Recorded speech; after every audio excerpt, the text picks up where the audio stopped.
O livro de Gênesis, o primeiro livro da Bíblia, talvez seja o mais fascinante livro de narração que ultrapassa dimensões gigantescas e, contudo, revela o nosso DNA de um modo mais perfeito e sobrenatural jamais visto antes ou ter existido.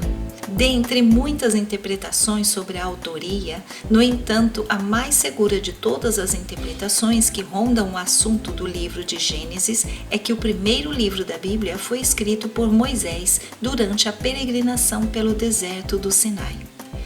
Também através das particularidades da geografia, alimentação, costumes, etc., que se assemelham à época de Moisés e à sua pessoa. A palavra Gênesis em grego significa começo e em hebraico no princípio. A palavra é perfeita ao significado e objetivo do livro, relatar como nosso planeta foi organizado, apontar ao seu Criador e contar sobre a formação da humanidade. Vamos ler Gênesis capítulo 1, versículo 1. No princípio, Deus criou os céus e a terra. Analisando a palavra Deus, do verso 1, chegamos ao hebraico Elohim, que significa o Deus Criador. Mas a palavra Elohim está aqui no plural, e isso mostra que mais de uma pessoa estava presente nos momentos da grande criação, ou seja, Deus não estava sozinho enquanto criava e organizava o nosso planeta. Veja também Gênesis capítulo 1, versículo 26.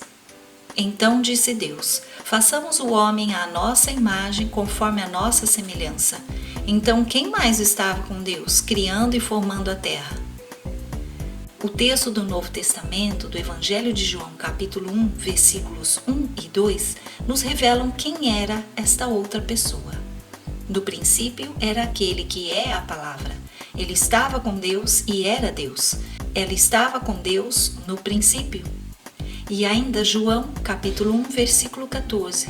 Aquele que é a palavra tornou-se carne e viveu entre nós.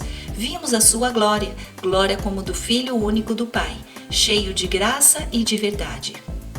Jesus é a palavra, o Filho de Deus. Então Jesus estava com Deus na criação. Mas não para por aí. No versículo 2, ainda do capítulo 1 de Gênesis, diz que a presença da água era confusa, fora de seu lugar habitual. O planeta Terra era desordenado, escuro, vazio, pois cita que a Terra era sem forma e vazia. Esta é a mesma palavra para caos. As trevas cobriam os abismos, só existia escuridão, e o Espírito de Deus pairava sobre as águas. Então concluímos que nos referirmos ao Deus Criador, na verdade também nos referimos a Jesus e ao Espírito de Deus, que planejaram maravilhosamente transformar um lugar caótico e desabitável em um lugar perfeito para a humanidade e harmoniosamente planejado para se viver. Este é o mistério de Elohim, 3 pessoas em um único Deus e todos presentes na criação do mundo. Somente Deus pode criar, o homem só consegue transformar o que Elohim já criou.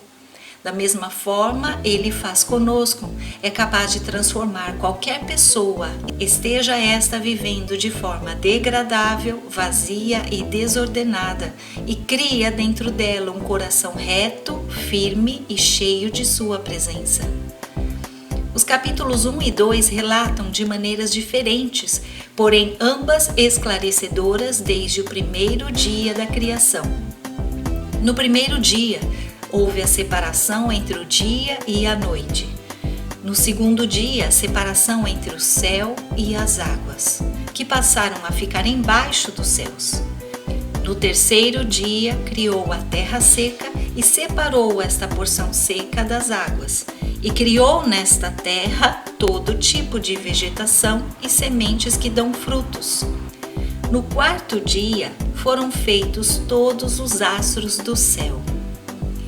No quinto dia, os animais aquáticos e as aves que voam. E, finalmente, no sexto dia, foram criados os animais terrestres e o primeiro homem chamado Adão. Ao ver Deus que Adão não encontrava entre os animais um que se assemelhasse a ele, o fez cair em um sono profundo e criou a primeira mulher da costela dele, na qual chamou de Eva. E finalmente, no 7º dia, Deus descansou, diz a palavra. Não que Deus estivesse cansado, pois ele não se cansa, mas a palavra aqui é Shabat, que significa cessou de trabalhar. Perceba que Deus é organizado e, portanto, ele nos ensina o primeiro princípio de organização em sua palavra. A lição aqui é separarmos um dia para descansar de trabalhar. E não só isso, este dia deveria ser consagrado para o seu louvor e para a sua glória. Mais para frente, em outro estudo, vamos falar também sobre este assunto. O nosso Deus nos deixou lições para toda a vida, lições de organização prática e fala também da primeira oferta que devemos oferecer ao Senhor, o nosso tempo. O tempo talvez é a oferta mais difícil que as pessoas poderiam oferecer ao Senhor Criador. Tudo o que temos e somos vem de Elohim. E o que Ele nos pede de volta? Que Elohim te abençoe, hoje e sempre.